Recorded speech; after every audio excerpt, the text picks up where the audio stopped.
I think today we have a special guest, and I bet you have seen this face on the television.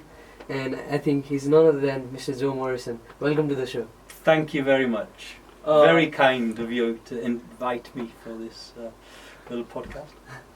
So, like, your appearance here was quite a coincidence because, like, you tweeted that you were gonna come to Nepal, and then I replied to one of your tweets saying that Joe, you should come to the podcast, please. And then Joe actually like followed me back and messaged me. So, like, it just shows how humble this guy is. Thank you very much, Rickard. Oh, by the way, you're not speaking to Joe Morrison. Do I look like Joe Morrison? Yeah. Right here, right now. Have you seen my white beard? And my long hair at the moment? Anyone that's watching this or seeing this is going to go, that's not Joe Morrison, you look completely different. But I'm sorry, I've got my adventurer beard. I've been a week up Everest, so I'm looking very different. Yeah, it's okay. I'm not clean shaven, put it that way. So it's a moment of immense pride and pleasure to meet someone we've been following for so many years in Thank person you. and to share the same studio with you. Pleasure's all mine. We did a bit of research and came to know that you started your presenting career at Newcastle. So what? I started at the BBC actually, Yeah, before BBC Newcastle. Live. Before Newcastle, yeah. So what inspired you into analyzing football and presenting? Great question. So my career started way before Newcastle United. It was by accident. I never ever intended getting into broadcasting. It wasn't my game. So basically, we had a little family shop. We call them newsagents in the UK. So selling cigarettes and newspapers and chocolate and stuff like that, cans of Coke and stuff. And I was working in the shop, and there was a guy that used to come in every day called George Bailey. And I'm not joking, his name was George Bailey, as not like the movie, the ancient movie. He was called Whispering George, and he was one of the founding fathers, is probably the way I would describe it, of Radio 5 Live, BBC Radio 5 Live. So he was one of the group that started up that. And they put things like golf on radio, and people said, you can't put golf on radio because it's a very visual sport, and they found a way to do it. So he lived round the corner, or in the neighbourhood of where my shop was.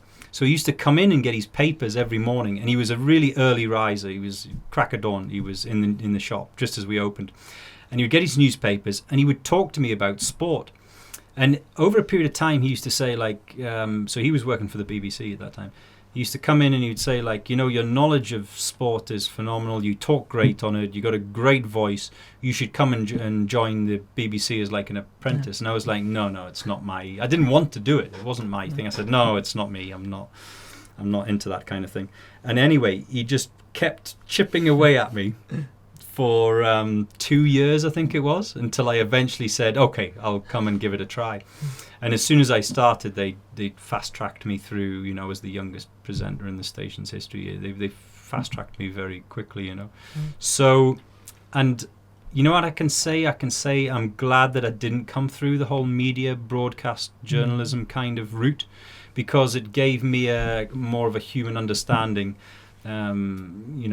I've had a life basically before I got into broadcasting, and I know that there's other. And I think what helped was, what certainly helped later in my career, is because I spent those years as a fan before I got into broadcasting on football.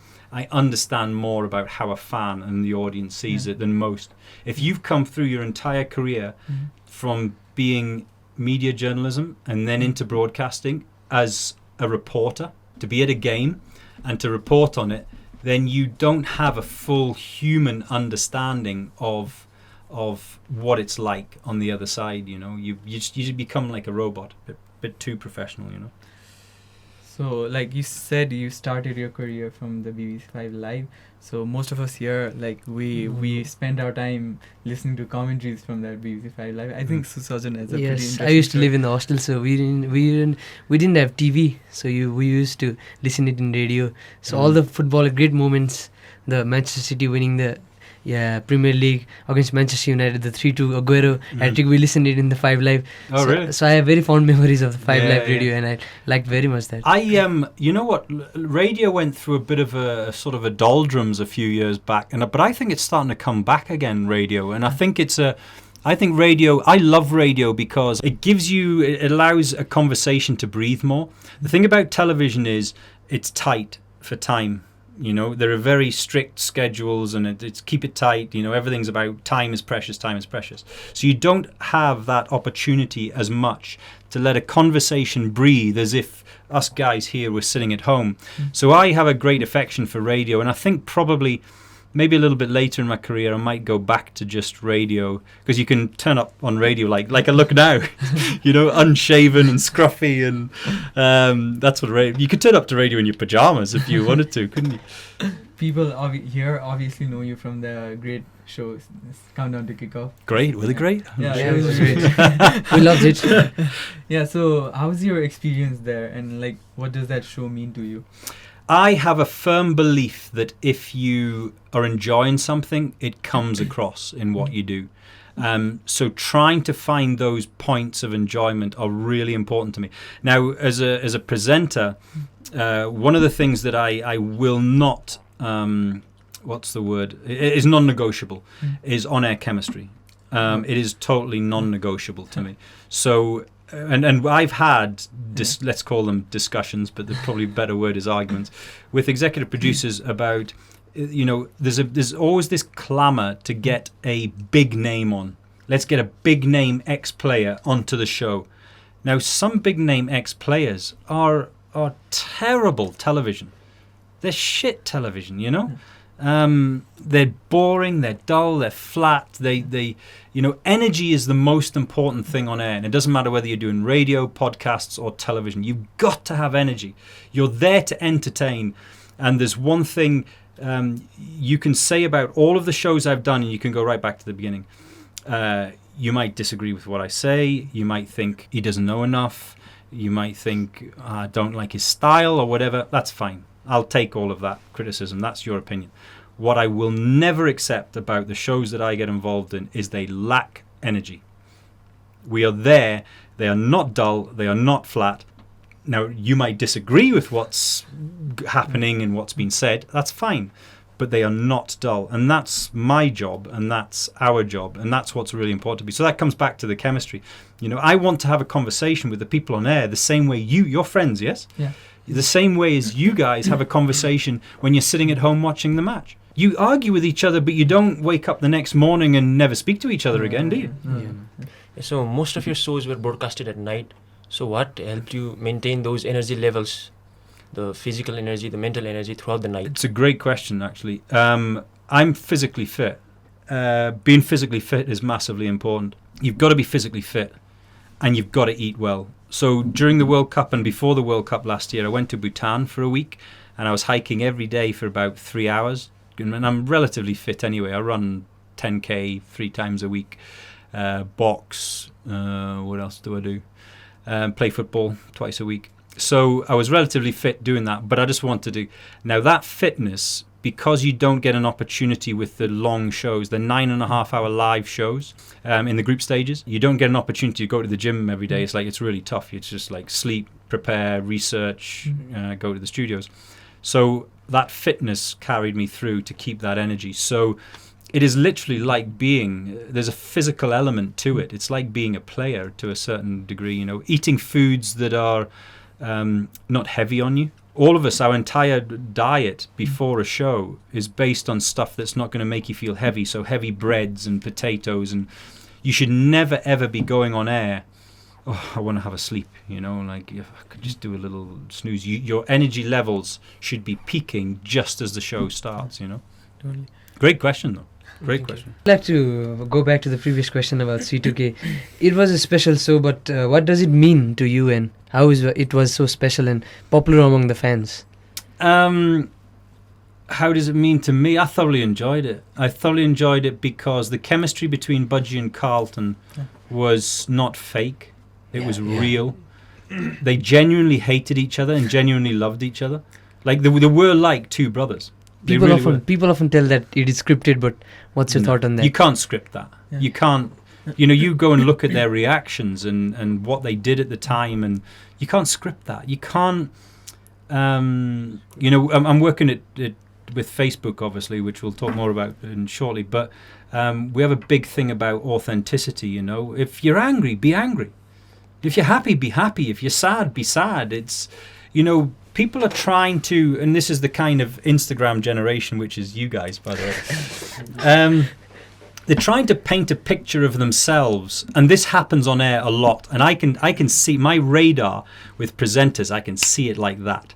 I can see when that presenter is genuinely excited about being on that show, or about that team winning, or not, as the case may be. Or it's like, you cannot fake it. So don't try and fake it. You know, people want to see authenticity now. They want to see that you're real. I'm not the perfect person. I have a lot of flaws in my character, but I am who I am. You know, I'm not going to shy away from that. You could see that you aired live tweets during the show. How important it was integrating the live tweets on the show, because it provided a platform for so many people to express their opinions about the game. You've now come up with the two best questions so far. I'm getting very impressed by you. I'll tell you what that was on a serious note. What's happening now, that was the precursor to it. Because on television, what happens with tweets and social media, and this is how ridiculous it is, it's all pre-approved. So they'll put a question out on their social media platforms before the show, sometimes hours before the show, sometimes a day before the show, and say, please tell us what you think of this player or the result of that game or whatever. Now, we live in a world of instantaneous consumption. Now, how do you feel? Let me ask you this question. I'll ask you because you asked the question to me. When a red card is given against one of your players in a game, how do you feel at that moment? And in comparison to, how do you feel the next morning when you wake up? I probably will defend I would probably go against the decision because he's my player. No. Forget the decision. The decision's not important. What's happening with you personally when you see it happen at that moment in time? So the game's live. It's 2:00 in the morning. There's a red card. He's been sent off. How do you feel at that moment, 2 a.m.? And then how do you feel if you think about the situation 24 hours later? I'd be furious at the moment. Correct. And I'd be furious 24 hours later too. No, you wouldn't. You'd be calmer. I'd be calmer, but I'd still have a grudge. Oh yeah, you'd have a grudge. Of course you would. Your opinion on the decision wouldn't change. I'm not saying it would, but I'm saying you are absolutely ready to boil at 2 a.m. because it's just happened. Yeah. 24 hours later, you've calmed down a little bit, and you've read a bit more, and you've understood a bit more, and you've gone, well, the referee's still wrong, but it's not the end of the world. Your world is coming to an end at that point, the night that it's happening live. So to come back to the tweets thing. So the thing that I think was groundbreaking at that time with C2K is I had an iPad thing, and the tweets were coming in live, and we were reacting to those tweets, and that's what made that show special. What's happening now, and by the way, that was how many years ago? C2K? 6? 2010, I think. 2010 to 14, so 5, 6 years ago. So we were doing C2K in 2014. Yeah. I think the last season of C2K with us, with Budgie, Carlton and myself, was I think 2015 maybe. 2014, 2015. 2014 it was. Yeah, Real Madrid versus Atletico Madrid. Yeah, 2014. So the point is that here we are, and only now are we going back to that, where instantaneous reaction. Now let me tell you a secret. Television is still doing pre-approved tweets. And they're getting closer. They're getting a lot better. It's not 6 hours before the show or 12 hours before the show. It's now getting a little bit closer. It's a couple of hours before the show. I want to know how you feel and how passionate and how angry you are, or how happy you are and ecstatic you are at that moment in the show. And that is what the USP is of what we do with Facebook now. It's like, the reaction. I want your reaction because I want you in the show. I don't want you in your living room, metaphorically speaking. Yeah. You can't just all get on a bus. And so I want you in the show, because that's what drives. You know what I was saying before about energy? Yeah. That's what drives energy. Totally. Referees make bad decisions, which is irrelevant. It's about the fact of how we react to those decisions on air and you guys.